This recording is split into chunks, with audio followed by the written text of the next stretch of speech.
Maintenant, Charlotte d'Albertville.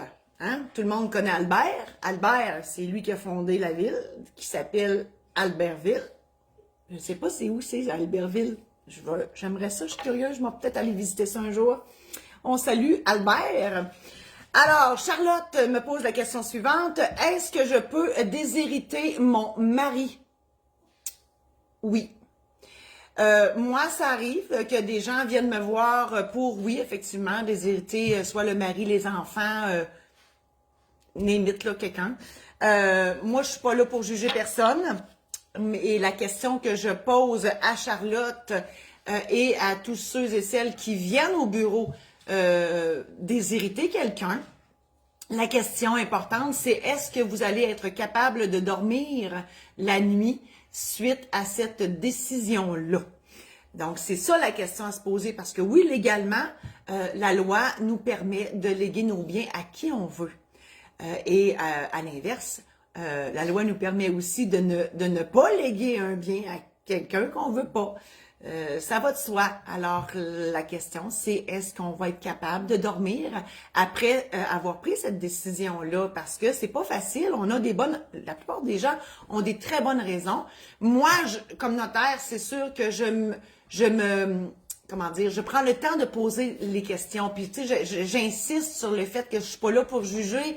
Moi, je veux juste connaître la raison profonde en arrière de cette décision-là. Parce que des fois, c'est parce que on veut déshériter un enfant parce qu'il est sur l'aide sociale puis on veut pas le couper dans son aide sociale.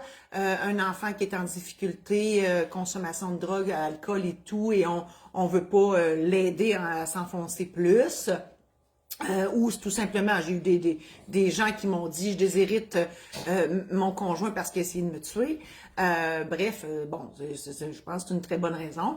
De toute façon, il n'y aurait pas hérité pareil parce que ça c'est une raison pour ne pas hériter. La loi empêche les gens qui tuent d'autres mondes d'hériter de la personne qu'on a tuée, ça va de soi. Bon, là, vous avez entendu japper, c'est mon chien Marcel. Parce que vous avez compris qu'on est dans un... Ben, peut-être que vous ne l'avez pas compris parce qu'on le voit pas vraiment, mais je suis assise maintenant. J'ai un beau petit setup de TV. Écoute, on a fait ça avant les fêtes. Merci Martine, mon adjointe, qui est extraordinaire. Mais là, on est chez moi. Et ben, j'ai un chien qui s'appelle Marcel. Un jour, il viendra assez proche pour que je puisse vous le montrer.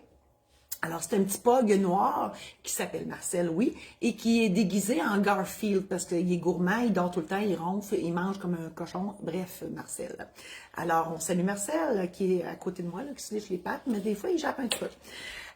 Donc, écoutez, Charlotte, pour en revenir à votre question, oui, c'est possible de déshériter votre mari ou toute autre personne qui, à votre idée, ne mérite pas d'hériter de vous. Et donc, il faut juste bien dormir après cette décision-là. Je vous invite à visiter mon site internet marie-josée-saint-laurent.com. Il va changer ce site en 2022. Je vais vous offrir des webinaires où je vous jaserai en long et en large et en travers de plein de choses. Webinaires qui seront gratuits. J'aurai des conférences un peu partout au Québec et ben là, quand on va être capable de retourner en présentiel. Mais d'ici là, j'aurai des offres pour vous d'assister à mes conférences en version web.